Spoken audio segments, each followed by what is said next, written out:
Our OIC was officer in charge, for those who don't know. Because there's technical. Charging along, there was a crevasse right in front. Didn't spot it because there's ice bridges over the top. Then you've got to look very intently to be able to see them. He missed it, went over, it was a big one. Naturally, the ice bridge could not hold the weight of a bulldozer. Mm-hmm. Down it went. Now this, as you could well imagine, could have been a major catastrophe. Absolutely, absolutely. I mean, you could laugh about it afterwards, but geez, that was so close. It was very close. In fact, I'll show a slide for those watching it, where the corner of the cabin caught the edge of the crevice and just stopped it going down. Now he was able to ash-faced climb out of there.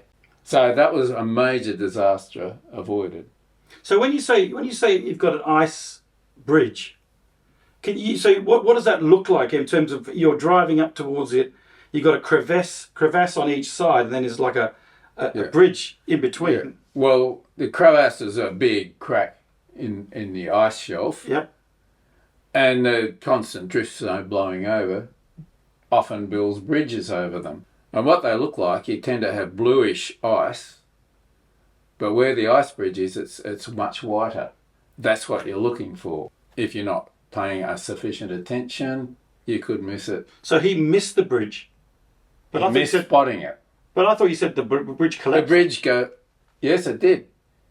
He went right across the crevice, got halfway across, it broke, and the bulldozer fell backwards into the crevice, but just caught the cabin on the near side of the crevice, and it stopped the disaster. So wasn't he pulling the trailer as well? It was, but they were behind, far enough behind that they didn't get caught in the mayhem. So realistically speaking, what would you have somebody up front prodding near the crevasse to make sure it's stable?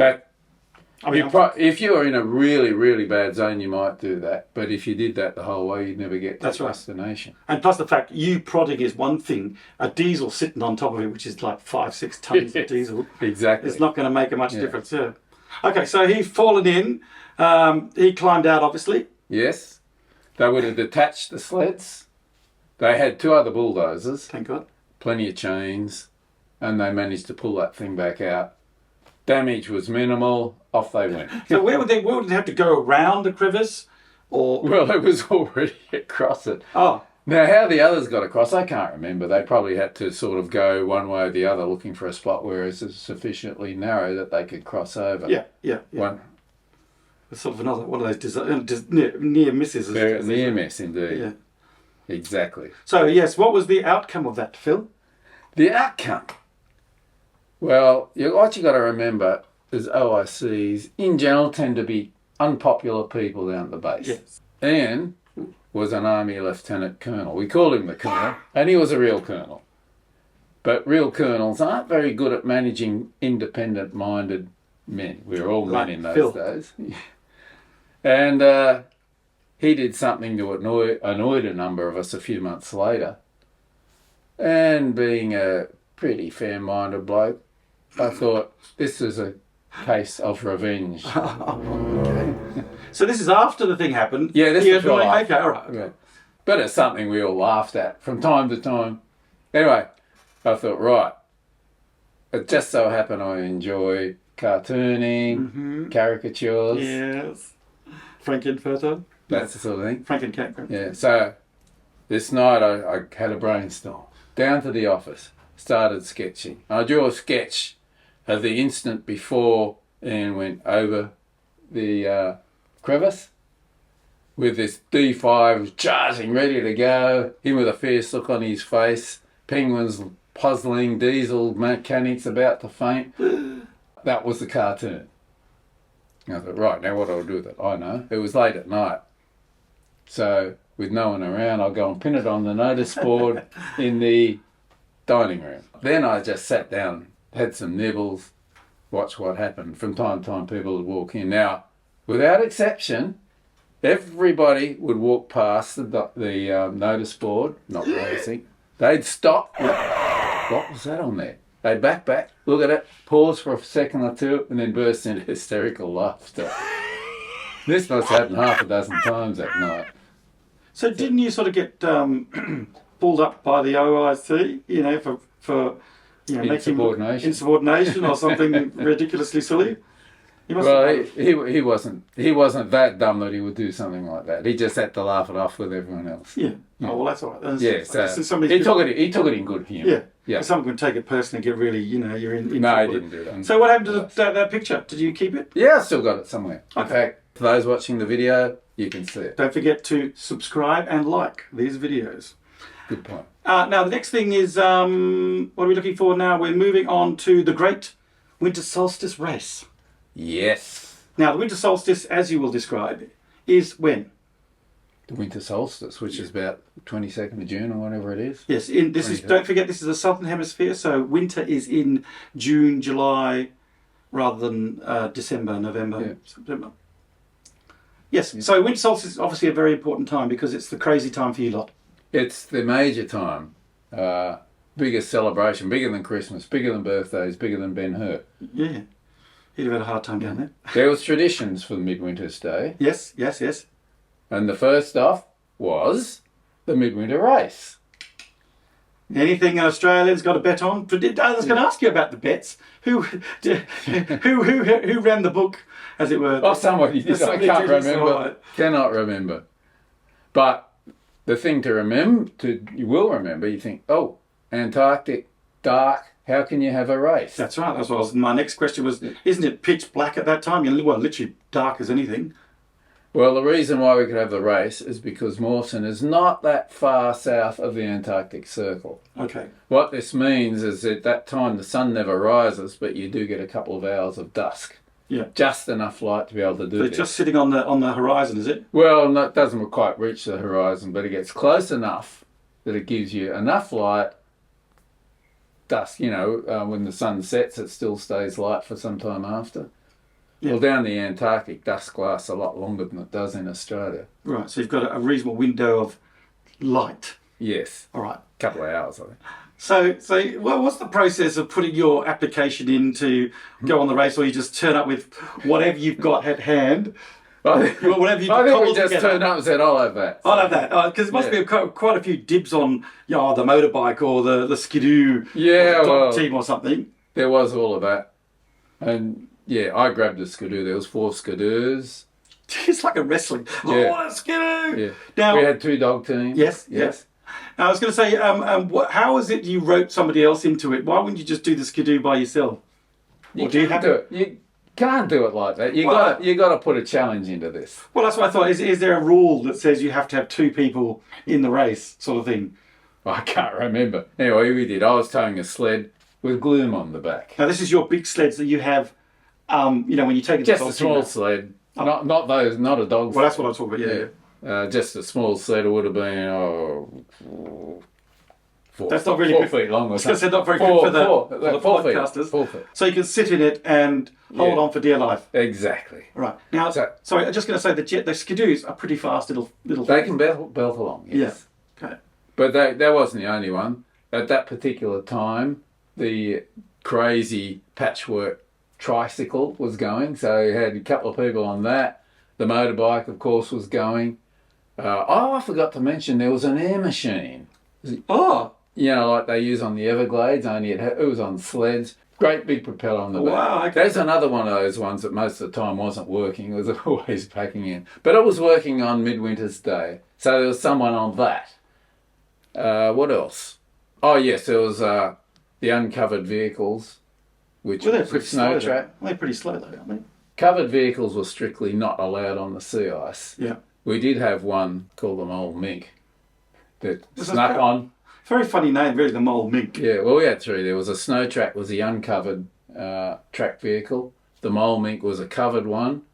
And another one was an old weasel, which is bigger again, also covered. That was not allowed in the race. It seems like everything else was allowed, but they're not allowed. I think I've covered them all. So is it just a question of there's the starting line, bang, there goes the gun, and away you go? Well, you had to have a track, didn't you? Yeah. Yeah. So the track there was an island offshore. It said, right, the course is to go from this point here in Horseshoe Harbour, out around that island, then repeat it a second time. Okay. All except for the dogs, because they were, as you can imagine, not as fast as most of these vehicles, so they only had to go around once. Oh, wussies. Yes, yeah, that's what I thought. And I, as we've already said, headed off on a skidoo, towing a sled with Gloom on the back. And why was Gloom on the back? Couldn't he just dink with you on the skidoo? Because there's enough space sometimes. No. It's got Couldn't do it that way. So, was the other skidoos had somebody on the back as well? I think so. Because it would make it. There must be some sort of categories like the skidoo, category. We didn't get too sophisticated with our categories. It just went. We just went. Burp, off you go, ready to go. Yeah, Bang. and some might have been on the back of the skidoo, and others, the passenger, and others like us were towing a sled. All right. So we're off. We're racing. How far is it to? How long does it take to get to the island? Do you reckon? 20 minutes? No. It would have been 10 minutes perhaps. Okay, 10 minutes to the island, 10 minutes back. Yeah. 10 minutes to the island, 10 minutes back. So it's a good 25-minute race. Something like that. Yeah. And the weather was perfect. The weather was perfect. It was really good weather. No wind. Very little wind. Okay. Which is really amazing for midwinter's day. So everything was a really good day for the race. What a place to have had a drone, to literally fly up and watch this ragtag team of something like out of Mad Max roaring along the ice shelf. I'm sure they exist. They've been made in years subsequent to that. Although it wouldn't surprise me if they banned doing the midwinter race. They got so many rules down there. Yeah, but that's what I'm saying. That's the sort of wowsy nature of it, isn't it? Yeah. Next time I'm talking to someone who's been down recently, I'm going to ask them that question. Okay, so the race is on. Yes. Yes. Up to the island. Yep. Hurtling around the island, doing a tight turn. Yep. Now, these are noisy vehicles. Yeah, as we found out. Yes. And I thought I heard something, a bit of a muffled cry or something. Ah. Yeah. What's that? Looked around. There, the sled has sort of skidded out in the tight turn, and then skidded out beyond that was Gloom hanging on for grim death, skating over the ice. So it's like you've got three sleds. Yeah. A sled and Gloom and you. Yes. So, it was very annoying, but I sort of felt duty bound to keep going. Yeah. Okay, stop. All right. I did stop, let him get back on. All right. Hold tighter next time, Gloom. I'm sure he mumbled a few things to you. That muffled scream, I think, was actually blood curdling, but I couldn't quite hear it. Yeah. But hey, credit to him, he didn't let go. He didn't let go. He hang on for dear life. Yeah. Right. So, back on again and zooming back to the finish line. Zooming back to the finish line. I've heard you're a bit upset that it was his fault that you didn't win. Well, yeah. We didn't win, that's true. What did you come? I blame Gloom. What did you come? I can't remember. Oh, you don't even know, you just didn't win. Oh. I know who did win, though. Who did? One of the dog teams. Oh, serious? Serious. They need to go around once, and that was enough to give them the edge. So what a great end to the race. I mean, there's going to be quite a celebration just to finish the race. Anyway, that was over for the first half of midwinter celebrations. Right, and I'm sure you all went home and celebrated some more. Matter of fact, we did. Told tall stories of Gloom, it's all his fault. Oh, we did. I did happen to mention that. Oh, I bet you didn't do a cartoon about it as well. So Gloom, rubbish, hanging on. Any hard feelings generated in that race dissipated pretty quickly because there's a next part of the tradition of Midwinter's Day on an Antarctic base. Pantomime. Yeah, well, first there was a big feast. Oh, right. Big feast, huge feast. Spacious to bore everyone stupid. What was yours? I didn't give one. A peach is telling its story now. I didn't give one. I went around taking a few movies and a few photos. Yeah. I wasn't the only. After that was over, we went up the passageway to an adjoining rec room. There we held, you mentioned, the traditional Australian pantomime. So that's a really good point to ask every other person we talk to. Did they remember the pantomime? Because I think it's a tradition. I have talked to others, and yes, they've done it, and it's always the same pantomime. Which was that?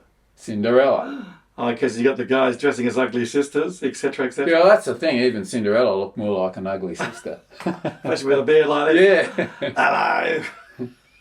Our Cinderella was so drunk That he came in with a wig as he's supposed to, and then he went off stage, and then he came back and he forgot to put his wig back on and didn't even notice. I was going to say, did you use the dogs as like the pull the carriage? That'd be kind of funny.